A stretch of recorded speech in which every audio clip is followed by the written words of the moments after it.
विरासत में मिली है जिन्हें लाल किताब और कभी नहीं होने देते इसकी बदनामी। लाल किताब को जिएंगे, लाल किताब को पिएंगे, चाहे आ जाए tsunami. Please welcome one and only Ribukant Goswami. एक बार जोरदार तालियां हो जाएं गोस्वामी जी के लिए। पहली बार ये कर रहे हैं और पहली बार ज्योतिष करना बड़ा मुश्किल होती है। मुझे तो विरासत में मिला हुआ है ना। और आप ज्योतिष परिवार में नहीं है, उसके बावजूद भी आप ये कार्यक्रम कर रहे हो, हिम्मत की बात है।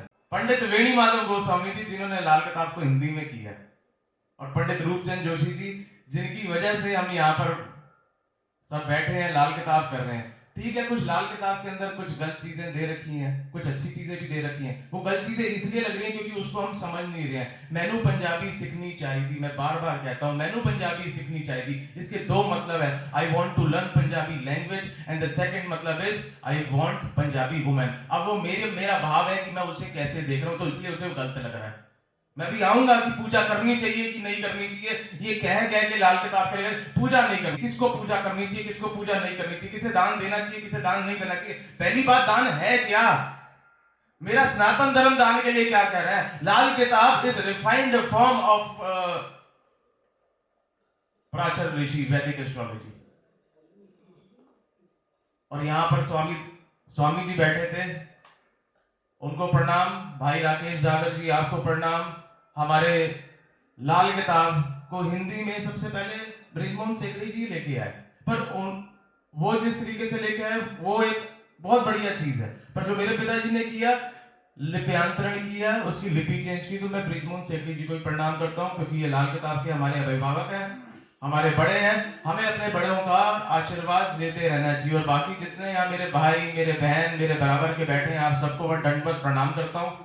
क्योंकि अगर आप लोग ही नहीं होगे तो हम लोग कहाँ जाएंगे? हम बोलेंगे किससे? कमरे में शीशे के सामने बोलेंगे क्या? वक्ता सोचता है मैं बड़ा विद्वान हूँ, वक्ता विद्वान नहीं होता, श्रोता ज्यादा विद्वान होता है। मेरे पिताजी मेरे से कहते थे अब यहाँ से लाल किताब चालू करता हूँ, और वैदिक एस्ट्रोलॉजी पे भी मैं आऊंगा, मैं कृष्णा मूर्ति के ऊपर भी आऊंगा। ये नाक जो है बृहस्पति की, और जो टिप है बुध का है। तो मेरे पिताजी कहते थे कि जब मंदिर में जाओ या किसी विद्वान के पास जाओ तो दो जूते उतार के जाने चाहिए। मंदिर में जाओ तो आप, क्योंकि मैं इस समय में चाहूंगा जो भी आप आओ, आप जूते उतार के, ये व्यास गद्दी है, मत लेके आओ जूता यहाँ पर, मैं क्षमा चाहूंगा आपसे। कोई भी आए जूता उतार के आइएगा, शर्म मत कीजिएगा, बाद में हाथ धो लीजिएगा अपने। मंदिर जाएंगे तो हमें जूते उतार के ही जाना पड़ेगा। और किसी विद्वान के पास जाओगे तो जो ज्ञान रूपी जूता है उसे उतार के जाना चाहिए। जब भी आप सीखने जाओ तो जो भी आपका गुरु, आपका टीचर, आपका मेंटोर आपको सिखा रहा है, वो जो बोल रहा है सुनते जाओ, प्रश्न करो ही मत। आज सबसे बड़ी प्रॉब्लम क्या है? क्वेश्चन मार्क क्यों? एक पिक्चर आई थी जिसके अंदर परेश रावल के माथे के ऊपर क्वेश्चन मार्क बना हुआ था। मैंने 2018 में शायद पहला भाषण दिया था, 93 में मेरे पिता ने मेरे को सीखने भेजा था, और मुझे ये बोला था कि अपनी कुंडली के ऊपर डिस्कशन मत करियो।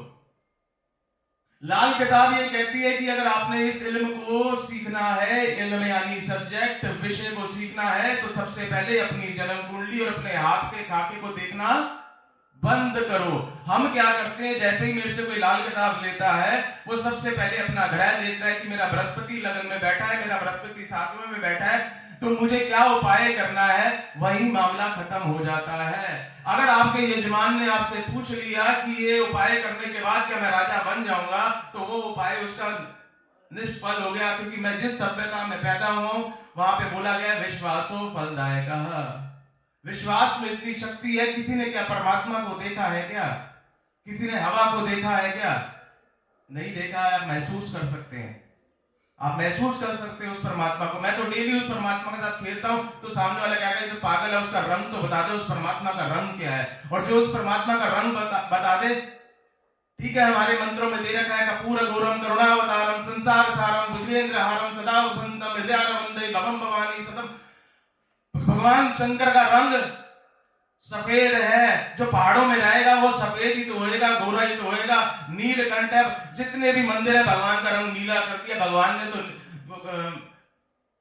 जहर को अपने कंठ में डाल दिया था, वो भी साइंस है, ग्रेविटी है। वहां चंद्रमा उन्होंने अपने सर पे लगा रखा है, तो ग्रेविटेशनल पुल से वहां पे अटक गया। ये साइंस आज भी उनके पास नहीं है, ये साइंस हमारे धर्म के अंदर है। अब मैं वापिस आता हूं लाल किताब पे।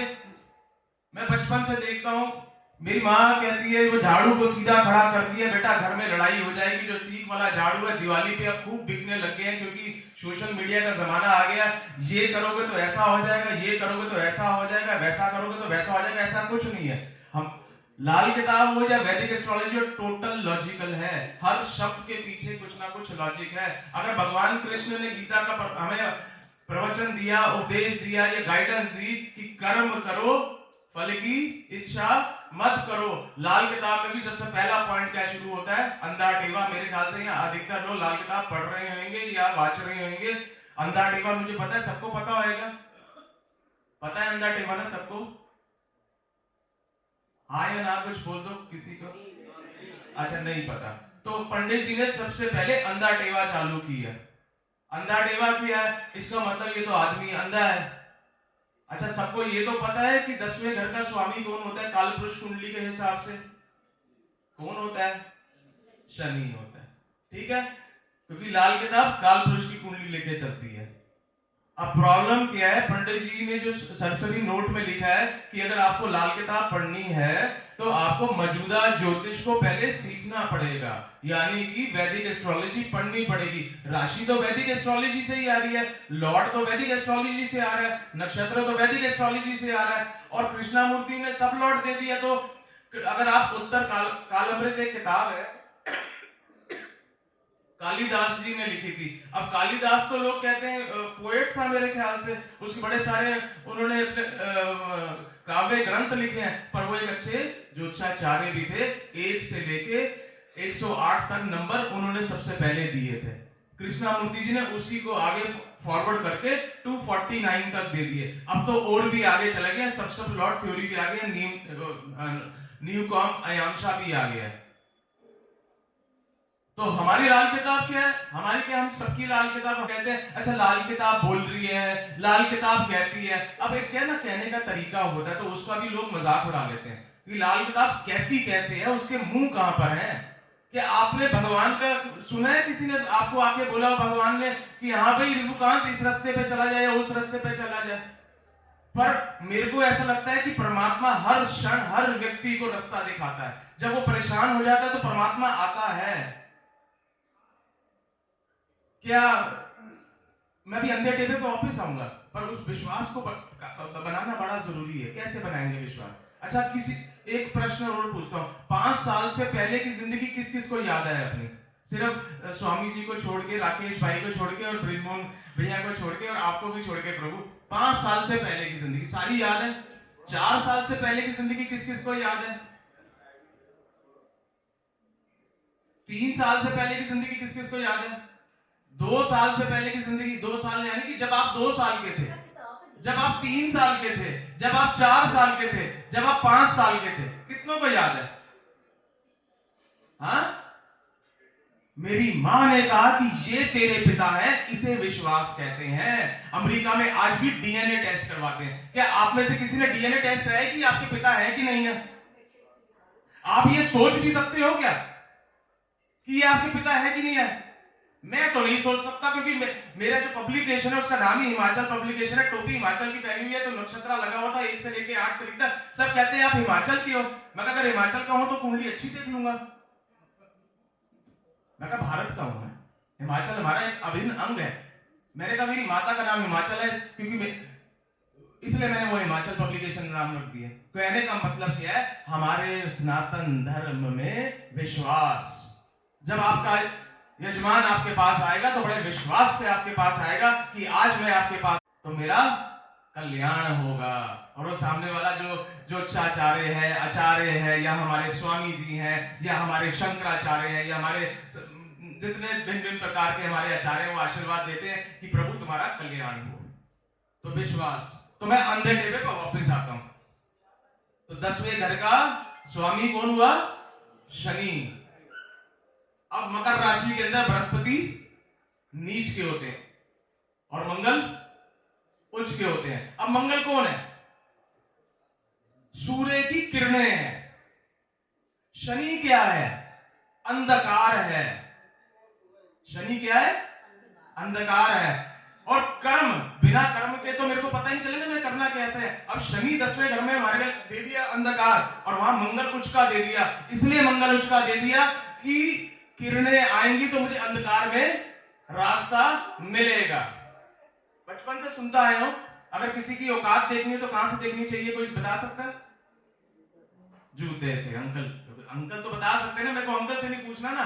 अंकल से तो हमने प्रश्न पूछ के उनसे सीखने हैं कि अंकल जो बोलेंगे वो हमारे लिए फाइनल है।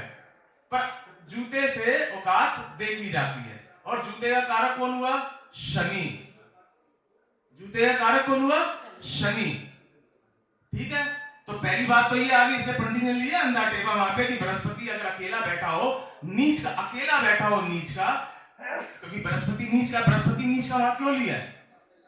क्योंकि बृहस्पति आध्यात्मिक है। चौथे घर में उच्च का लिया, 10वें में नीच का ले लिया।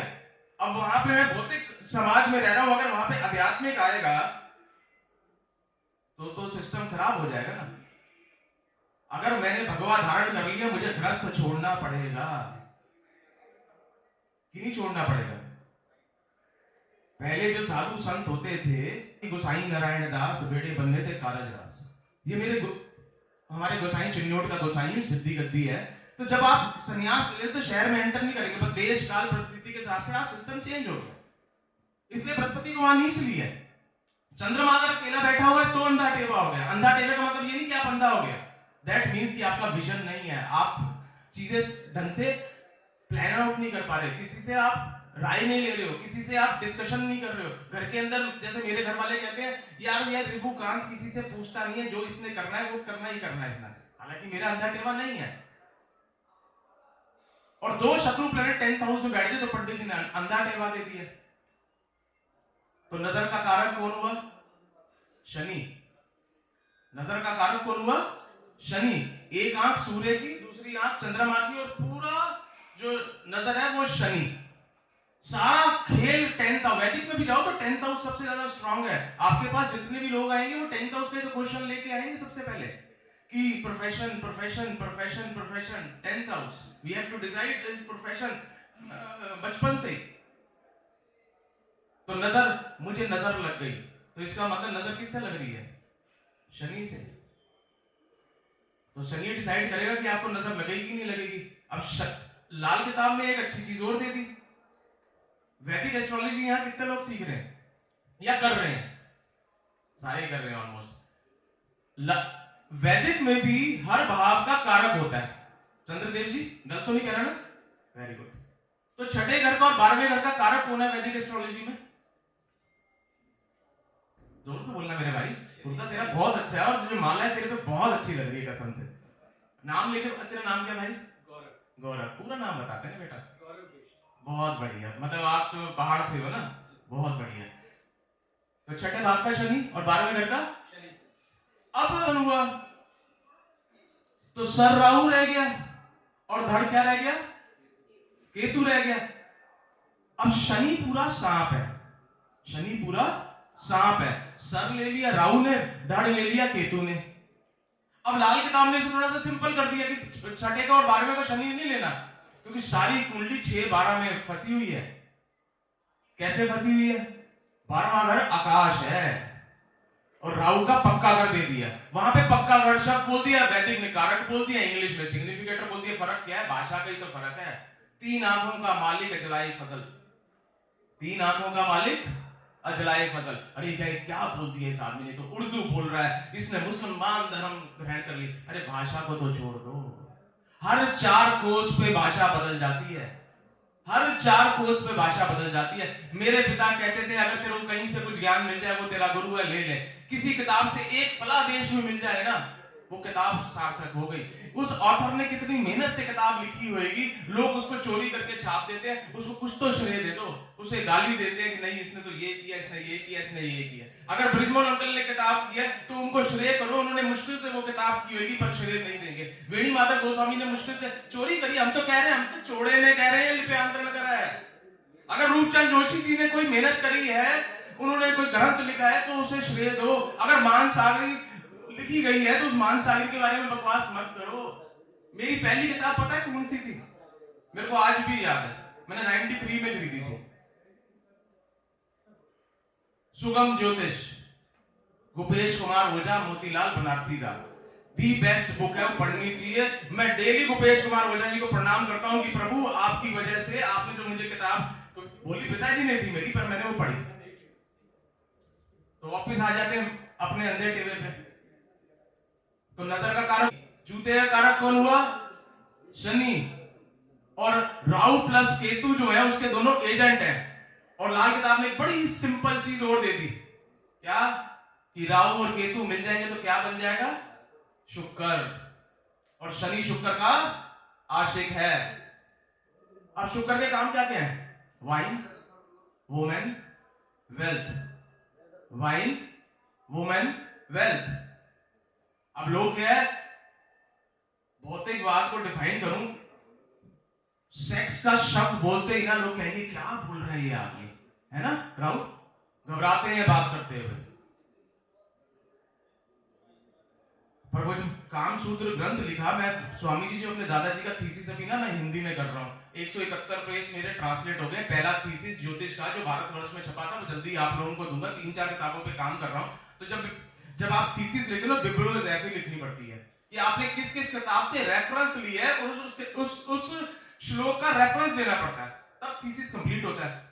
तो राकेश भाई, उसमें मेरे दादाजी ने एक ग्रंथ लिया था, उसका नाम था कामसूत्र।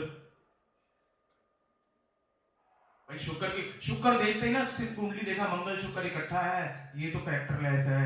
अरे राहु शुक्र इकट्ठा है, ये कैरेक्टरलेस है। ऐसा नहीं है, गलत। तो शनि से आप शुरू हो गए, तो पंडित जी ने अंधा टेवा इसलिए लिया कि अगर आपका 10th हाउस बिगड़ेगा तो सबसे पहले शनि बिगड़ेगा, शनि के बिगड़ते ही आपका राहु और केतु बिगड़ेंगे, राहु और केतु के बिगड़ते ही आपका शुक्र बिगड़ेगा। और सांप का सबसे खतरनाक चीज क्या होता है? जिसके बिना उसकी वैल्यू नहीं है, क्या है? जहर। अगर उस सांप के अंदर जहर नहीं है तो उसका क्या होता है? नहीं, वो डांस करने के काम आता है ना, या फिर बेल्ट बनाने के काम आता है, या फिर पर्स बनाने के काम आता है। और सांप कैंसर की दवाइयां बनती हैं। भगवान शंकर के भी गले में सांप है, भगवान विष्णु भी सांप के ऊपर लेटे हुए हैं, शेषनाग के ऊपर। गलत तो नहीं कह रहा ना माता? और अमृत मंथन बिना सांप के हो सकता था क्या? सोचो, सांप ही क्यों लिया है? सांप ही क्यों लिया है? और गंधारी कौन थी? नाग कन्या थी। क्या एक इंसान 100 बच्चे पैदा कर सकता है? सोचो, वो रेप्टाइल थी, हम मैमल है। आज भी रेप्टाइल और मैमल का साइंस नहीं कर पाई है। गंधारी 100 बच्चे, इसका मतलब 100 अंडे दिए थे उसने। स्वामी जी गलत बोलूं तो मेरे को टोक देना वहीं पे तुरंत। मतलब ये मैं अपना दिमाग लगा रहा हूं, क्या एक इंसान 100 बच्चे पैदा कर सकता है? पॉसिबल नहीं है।